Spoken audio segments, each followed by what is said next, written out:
Hello, dear students. Welcome to Prerna.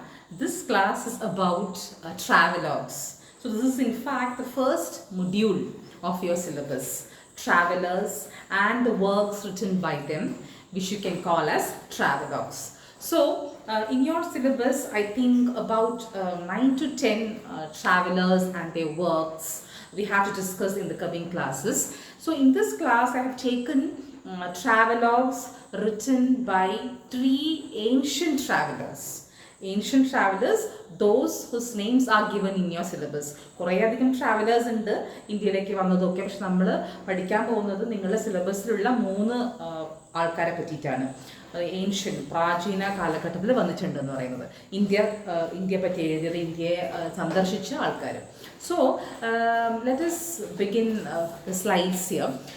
Before we move and discuss about the travelers and their works, let us try to understand what the travelogues are and also the significance of travelogues in the reconstruction of history and heritage of any nation. അപ്പോൾ നമ്മളൊക്കെ യാത്ര ചെയ്യുന്ന ആൾക്കാരാണ്. ചിലർക്ക് ഒരു ശീലം ഉണ്ടാവും diary എഴുതുന്നത്. ഓരോ ദിവസം day 1, day 2, day 3 എഴുതി വയ്ക്കും. കുറച്ച് കാലം കഴിയുമ്പോൾ നല്ലൊരു രസമാണ് എടുത്ത് വായിക്കാൻ. അപ്പം അത്തരത്തിൽ എഴുതി വെക്കുന്നത് ഒരു പക്ഷേ കുറച്ച് കഴിഞ്ഞ് ചരിത്രമായേക്കാം. ഇപ്പം പല ഡയറി കുറിപ്പുകളും പ്രശസ്തമായിട്ട് നമുക്കറിയാം, അങ്ങനെയാണ് പ്രശസ്തമാവുന്നത് എന്നുള്ളത്.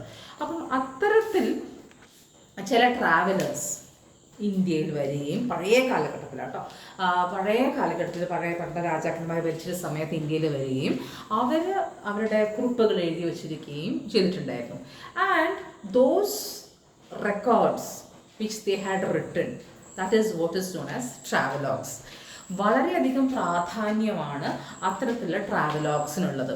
You have to know that these travelogues play a very important role in the reconstruction of history. Especially if you are a student of ancient Indian history, your study is not complete if you do not study the records written by Fahim or Tuvinsang. So it's very important to know about the culture and heritage of any nation. കാരണം ആ കാലഘട്ടത്തിലൊന്നും നമുക്ക് ഹിസ്റ്ററിയിൽ അധികം sources ഇല്ല. അപ്പം historians, archaeologist, historians, they largely rely on the works of these travelers. That is the significance of travelogues. So they play a very important role in the reconstruction of society, and you also get an idea about the society, economy and polity of any particular nation about which the travelogue is written. For instance, in the case of India, we know that a lot of travelers visited India in the ancient period, medieval and the modern period. And if you study their works, നിങ്ങൾക്ക് പറയാൻ പറ്റില്ല അവർക്ക് പ്രത്യേകമായിട്ട് എന്തെങ്കിലും ഒരു താല്പര്യം ഉണ്ടായേക്കാം. പക്ഷെ അവരെങ്ങനെയാണോ ആ രാജ്യത്തെ നോക്കിക്കണ്ടിരുന്നത്, അല്ലെങ്കിൽ അവരുടെ കണ്ണുകളിൽ കൂടെ കണ്ട ഒരു ഇന്ത്യയാണ് എഴുതിച്ചിട്ടുള്ളത്. So there are a lot of reasons for it to be truthful, authentic. അതുകൊണ്ട് തന്നെ വളരെയധികം പ്രാധാന്യമാണ് ഇത്തരത്തിലുള്ള ട്രാവലോഗ്സിനുള്ളതെന്നുള്ളതാണ്. ഓക്കെ, സോ നമ്മൾ ഇന്ന് പറയാൻ പോകുന്നത് മൂന്നെണ്ണത്തിനെ പറ്റിയിട്ടാണ്. 3 ട്രാവലോഗ്സ്, സോ 3 ട്രാവലേഴ്സ്. അപ്പോൾ ആദ്യമായിട്ട് പറയാൻ പോകുന്നത് ഇറ്റ്സ് അബൌട്ട് മെഗസ്തനസ്. മെഗസ്തനസ് എന്ന് പറയുന്ന ആള്, അദ്ദേഹം ഒരു കാലഘട്ടമാണ് അവിടെ കൊടുത്തത് 350 to 190 BC എന്നുള്ള കാലഘട്ടമാണ്. അദ്ദേഹം ആരായിരുന്നു? He was A Greek historian. He was an ethnographer who wrote about Indian races. അദ്ദേഹം ഗ്രീക്കിൽ നിന്ന് വന്നുകൊണ്ട് തന്നെ നമ്മളെ ഹെലനിസ്റ്റിക് കാലഘട്ടത്തിലാണ് അദ്ദേഹം ഇന്ത്യയിലേക്ക് വരുന്നത്. So you have to know that he wrote a work known as Indica, INDICA അല്ലെങ്കിൽ INDIKA എന്നും കാണാറുണ്ട്. ഇനി ഇദ്ദേഹം എന്തുകൊണ്ടാണ് ഇത് എഴുതാൻ കാരണമായത്? Who was behind Megasthenes, or who was the person who in fact made Megasthenes write this എന്ന് ചോദിക്കുകയാണെങ്കിൽ, Megasthenes was sent to India by Seleucus Nicator. പരീക്ഷയ്ക്ക് ചോദിക്കുന്നതാണ് ആരുടെ അംബാസിഡർ ആയിരുന്നു മെഗാസ്തനസ് എന്ന്. He was the ambassador of Seleucus Nicator. And അദ്ദേഹം ഇന്ത്യയിൽ വന്നപ്പം വേറെ പ്രധാനപ്പെട്ട ഒരു പോയിന്റാണ്, ആരുടെ കോർട്ടിലാണ് അദ്ദേഹം വിസിറ്റ് ചെയ്യുന്നത്? He visited the court of Chandragupta Maurya. You must have heard about the Mauryas, the imperial Mauryas. So he visited the court of Chandragupta Mauryas. Chandragupta മൗര്യൻ്റെ തലസ്ഥാനമായ പാടലിപുത്ര എന്ന് പറയുന്ന പട്ന, അവിടെയാണ് അദ്ദേഹം പോയിട്ടുണ്ടെന്നാണ് പറയുന്നത്. So he travelled a lot of regions, Punjab, he travelled to a lot of places in northern India, Himalayan area, regions, etc. So Indica എന്ന് പറയുന്ന അദ്ദേഹം എഴുതി വെച്ച കുറിപ്പുകൾ പിന്നെ കാണാണ്ടായിട്ട്. Okay, and what we have today as only in fragments. Fragments പറഞ്ഞാൽ അവിടെ ഇവിടെ ചില കഷ്ണങ്ങൾ, ചെറിയ ഭാഗങ്ങൾ. പിന്നെ നമ്മൾ എങ്ങനെയാണ് റീകൺസ്ട്രക്ട് ചെയ്തിട്ടുള്ളതെന്നാണ്. ഇദ്ദേഹം എഴുതി വച്ചിട്ടുള്ള സംഭവങ്ങൾ അദ്ദേഹത്തിന് ശേഷം വന്നിട്ടുള്ള പല ആൾക്കാരും മെഗസ്തനീസ് പറഞ്ഞിട്ട് എന്ന് പറഞ്ഞ് എഴുതി വെച്ചിട്ടുണ്ട്. അതിൽ കൂടെയാണ് നമ്മൾ ഇതിനെ ഇങ്ങനെ കോർത്തിണക്കുന്നത്. So that is how Indica is compiled now from the works of the travellers who came later to India after Megasthenes. അപ്പം അദ്ദേഹം ആരുടെ വർക്കുകളിൽ കൂടിയാണെന്ന് വെച്ചാൽ സ്ട്രാബോ, പ്ലിനി, ഐറിയൻ, ഇവരെ പറ്റിയൊന്നും നിങ്ങൾക്ക് സിലബസിലില്ലേ, ഇവരൊക്കെ ഏൻഷ്യന്റ് ട്രാവലേഴ്സ് ആണ്. ഇവരൊക്കെ മെഗസ്തനീസിൻ്റെ വർക്കിനെ പറ്റിയിട്ട് എഴുതി വെച്ചിട്ടുണ്ട്. അപ്പോൾ അങ്ങനെയല്ല ഈ സ്ട്രാബോൻ്റെ കുറച്ച് പീസ്, കുറച്ച് പ്ലിനി എഴുതിയത്, കുറച്ച് ഐറിയൻ എഴുതിയത്, ഇങ്ങനെ എല്ലാം കൂടെ കൂട്ടിയിട്ടാണ് നമുക്ക് ഇന്ന് കിട്ടുന്ന ഇൻഡിക്ക. അന്ന് പഴയ അദ്ദേഹം എഴുതി വെച്ച് ഒറിജിനൽ ഇൻഡിക്ക നഷ്ടപ്പെട്ടത് കൊണ്ട് തന്നെ നമ്മൾക്ക് ഇതാണ് ഒരേ ഒരു മാർഗമുള്ളത്. സോ അദ്ദേഹം എന്താണ് ഇന്ത്യയെ പറ്റി എഴുതി വെച്ചതെന്ന് ചോദിച്ചാൽ, we have to know that he was a very very humorous writer, I should say, because he wrote that India was quadrilateral in shape. Quadrilateral എന്ന് പറഞ്ഞാൽ മാത്സ് പഠിക്കുന്ന ആൾക്കാർക്ക് അറിയാം. It's A polygon with 4 edges and 4 vertices. Quadrilateral ഷേപ്പിലാണ് India എന്ന് എഴുതി വെച്ചിട്ടുണ്ട്. പിന്നെ ഇന്ത്യയിൽ ഒരുപാട് നദികൾ, നാവിഗബിൾ റിവേഴ്സ് ഉണ്ട് എന്ന് എഴുതി വെച്ചിട്ടുണ്ട്. Indians lived on fruits mainly and they wore clothes made of animals. And you have to note the point, he has written like the Greeks. സ്വന്തം നാട്ടിലെ ആൾക്കാരെ പോലെ തന്നെയാണ് എഴുതി വെച്ചിട്ടുള്ളതെന്നാണ് പറയുന്നത്.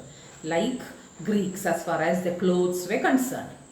പിന്നെ അദ്ദേഹം എഴുതിച്ചു about the flora and fauna of India. Flora, vegetation, plants പറ്റിയിട്ടൊക്കെ എഴുതിയിട്ടുണ്ട്.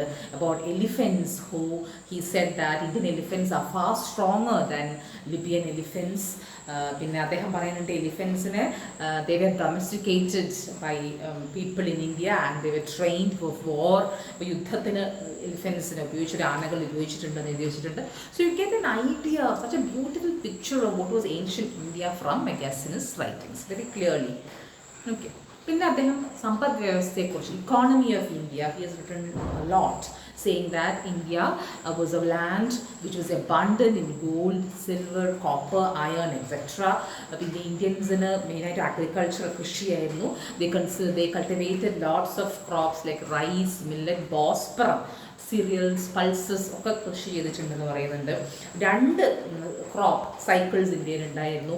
അതുകൊണ്ട് തന്നെ ഇന്ത്യക്കാർക്ക് ഏതെങ്കിലും ഒരു ക്രോപ്പ് അവരുടെ കൈവശം എപ്പോഴും ഉണ്ടായതുകൊണ്ട് തന്നെ Indians those times did not witness famines. ക്ഷാമം ഉണ്ടായ, ഫാമിൻ എന്ന് പറഞ്ഞാൽ ക്ഷാമം ഉണ്ടായിരുന്നില്ല എന്ന് എഴുതി വെച്ചിട്ടുണ്ട്. പിന്നെ അദ്ദേഹം പറയുന്ന വേറൊരു കാര്യം, Indians did not have famines because such a large number of spontaneously growing fruits and edible roots, കഴിക്കുന്ന വേരുകൾ, ദാറ്റ് കുഡ് ബി സീൻ എന്ന് എഴുതിയിട്ടുണ്ട്. പിന്നെ അദ്ദേഹം പറയുന്നത് വളരെയധികം ഇന്ത്യക്കാരെപ്പോഴും വളരെയധികം റെസ്പെക്റ്റോടെയാണ് കർഷകരെ കണ്ടിട്ടുള്ളത്. Enemies did not destroy their fields, കൃഷിഭൂമി നശിപ്പിക്കുന്നില്ല എന്ന് പറയുന്നുണ്ട്. Maybe he must have had a different experience in Europe. അദ്ദേഹത്തിന് ഒരു പക്ഷേ അവിടെ സ്വന്തം നാട്ടിൽ അങ്ങനത്തെ ഒരു എക്സ്പീരിയൻസ് ആയി. പക്ഷേ ഇന്ത്യക്കാർക്ക് എല്ലാവരും വളരെയധികം കർഷകരെ, പെസൻസിനെ പൂജിക്കുന്ന ഒരു സമ്പ്രദായം ഇന്ത്യയിലുണ്ട്. The peasants were treated with respect എന്ന് അദ്ദേഹം പറയുന്നുണ്ട്. Okay, regarding society, now what did he say? സമൂഹത്തിനെ പറ്റിയിട്ട് എന്താണ് പറയുന്നത്? He said that India is such a large country with diverse races. So he was in fact surprised about the variety of races which India had. ഇന്ത്യൻസിൻ്റെ ശരീരഘടനയെ പറ്റി പറയുന്നത് വെച്ചാൽ ഇന്ത്യക്കാർ ഒരു average height ആണെന്ന് പറയുന്നുണ്ട്. They had fine water, pure air, they were skilled in art എന്ന് പറയുന്നുണ്ട്. പിന്നെ അദ്ദേഹം പറയുന്നത് പ്രധാനമായിട്ടും സ്ലേവറി ഇല്ല ഇന്ത്യയിലായിരുന്നു എന്നതാണ്. ഇതിനൊക്കെ പുറമെ you have to say how Megasthenes had classified Indians into 7 groups, 7 endogamous groups. അത് അദ്ദേഹം ഒരു പക്ഷേ അദ്ദേഹത്തിൻ്റെ നാട്ടിൽ ഇല്ലാത്തത് കൊണ്ട് എഴുതി വെച്ചായിരിക്കും. He was in fact surprise to see the caste system in India. അപ്പോൾ അദ്ദേഹം എങ്ങനെയാണ് എഴുതി വെച്ചതെന്ന് ചോദിച്ചാൽ, he can see the society and orders in India. അദ്ദേഹം 7 വിഭാഗമായിട്ടാണ് മാറ്റിയിട്ടുള്ളത്. First is philosophers. ഫിലോസഫേഴ്സ് എന്ന് പറയുമ്പോൾ നല്ല പുതിയ intellectual group. Farmers second category, കൃഷി ചെയ്യുന്ന ആൾക്കാർ. ഹേർഡേഴ്സ്, ഈ പശുവിനെയൊക്കെ നോക്കുന്ന ആൾക്കാർ, ഓക്കെ, മൃഗങ്ങളെ നോക്കുന്നത്. ആർട്ടിസൻസ്, ക്രാഫ്റ്റൊക്കെ ഉണ്ടാക്കുന്ന ആൾക്കാർ. Overseers, perhaps they were people who were administrators, okay, ഈ രാജ്യഭരണമൊക്കെ നടത്തുന്ന ആൾക്കാരായിരിക്കാം. Councillors were of course wise, പ്രായമായുള്ള ആൾക്കാർ, respectful people, and those people whom perhaps the king approached to get suggestions, advices, they were the counselors. Military, soldiers. ഇത്തരത്തിലുള്ള ഘടന ആണ് കാണാൻ പറ്റുന്നത്. So he has clearly understood what different classes or different endogamous groups were there in India in those days. So from Megasthenes Indica you can get a clear picture about what ancient India was and the society what India was in those days. That's how reconstruction of history happens with Indica. Indica എന്ന് പറയുന്ന ഒരു കൃതി അത്രത്തോളം പ്രാധാന്യമാണ് നമുക്കുള്ളത്. ഒരു traveller അന്ന് കുറിച്ചിട്ട കാര്യങ്ങൾ ഇന്നും ആൾക്കാർക്ക് വളരെയധികം ഇന്ത്യയെ പറ്റി അറിയാൻ സഹായിക്കുന്നു എന്നുള്ളതാണ്. That is the importance of Megasthenes and the work Indica, that was the travelogue written by Megasthenes. Indica by Megasthenes. Now we move on to the next writer, that is Fahane. ഫാഹീൻ എന്ന് പറയുന്ന ആൾ നിങ്ങൾ fashion എന്ന് ആണ് ചിലപ്പം കാണുക. FAXIAN, Fahien, otherwise known as Faxian. പേര് കേൾക്കുമ്പോൾ നിങ്ങൾക്കറിയാം. He travelled from China, all the way from China to India. അപ്പോൾ അദ്ദേഹത്തിനെ പറ്റി പറയുകയാണെങ്കിൽ കാലഘട്ടം 337-422 AD, ആ കാലഘട്ടത്തിലാണ് ജീവിച്ചിരുന്നത്. അദ്ദേഹം ഒരു ബുദ്ധ സന്യാസിയായിരുന്നു. അദ്ദേഹം എന്തിനാണ് ഇന്ത്യയിലേക്ക് വരുന്നത്, ചൈനയിലേക്ക്? Because he wanted to know mainly about Buddhism. ബുദ്ധിസത്തിനെ പറ്റി പഠിക്കാൻ. ഇന്ത്യ ആണല്ലോ birth place of Buddha, Buddhism as such. So he wanted to come to India to know more about the Buddhist centers, Buddhism as such, to collect Buddhist literature. That was his intention. ഓക്കെ, അദ്ദേഹത്തിൻ്റെ journey നോട്ടിയ ഒരു travelogue. അദ്ദേഹത്തിൻ്റെ ഒരു പേര് Foguoji എന്നതാണ്. ഇത് sometimes asked in exam. FOGUOJI, Foguoji. അത് നമ്മൾക്ക് ഇംഗ്ലീഷിലേക്ക് ട്രാൻസ്ലേറ്റ് ചെയ്യുമ്പോൾ it becomes a record of Buddhist kingdoms. Fahine's record of Buddhist kingdoms, otherwise Fugoji. അതോർക്കുക, ഫുഗോജി. ഓക്കെ, അപ്പോൾ ഫാഹീൻ ഇന്ത്യയിലേക്ക് വരികയാണ് ചെയ്യുന്നത്. അപ്പം അദ്ദേഹം എവിടെയൊക്കെയാണ് പോയിട്ടുള്ളത്? അദ്ദേഹം ചെയ്യുന്നതെന്ന് വെച്ചാൽ ഹി ഓൾസോ വിസിറ്റഡ് പാട്ലിപുത്ര. അദ്ദേഹം ഇന്ത്യയിൽ വരുന്ന സമയത്ത് ആരായിരുന്നു ഇന്ത്യയിലെ രാജാവ് എന്ന് ചോദിച്ചാൽ, you must have heard this name, Chandragupta second. Gupta രാജാക്കന്മാരായിരുന്നു ഇന്ത്യയിൽ ഭരിച്ചിരുന്നത് ആ കാലഘട്ടത്തിൽ. ഓക്കെ, സോ ചന്ദ്രഗുപ്ത സെക്കൻഡ് അദ്ദേഹത്തിൻ്റെ ഭരണകാലഘട്ടത്തിലാണ് വരുന്നത്. He visited Pataliputra, the capital of Guptas too. Okay, പിന്നെ വേറെ നമ്മൾ ഓർക്കേണ്ടത്, Fahien had visited Lumbini. Okay, Lumbini എന്ന് പറയുമ്പോൾ that was the place associate with Gautam Buddha. അദ്ദേഹം പിന്നെ ശ്രീലങ്കയിൽ പോയിട്ടുണ്ട്. He had written about Sri Lanka this way like it was a land full of demons and dragons എന്നാണ് എഴുതി വെച്ചിട്ടുള്ളത്. ഡീമൺസ് ആൻഡ് ഡ്രാഗൺസ് അദ്ദേഹത്തിൻ്റെ കാഴ്ചപ്പാടും അദ്ദേഹം എഴുതി വെച്ചിട്ടുള്ളതാണ്. പിന്നെ അദ്ദേഹം he had written about the Silk Route, which was a trade route that connected India with China.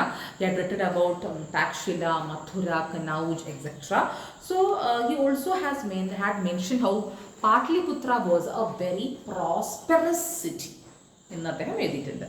അപ്പോൾ അത് ആ ഒരു നേച്ചർ, അപ്പോൾ ആ ഒരു പക്ഷേ വളരെ ദാരിദ്ര്യമാണ് കാണുന്നതെങ്കിൽ അത് എഴുതി വെക്കുമായിരുന്നല്ലോ. അപ്പോൾ നമ്മൾ എങ്ങനെയാണ് ഹിസ്റ്ററി മനസ്സിലാക്കുന്നത്? ചന്ദ്രഗുപ്ത സെക്കൻഡിൻ്റെ സമയത്ത് it was prosperous, the kingdom was prosperous. That is what you gather from Fahien's accounts. That is how you reconstruct history through a travelogue.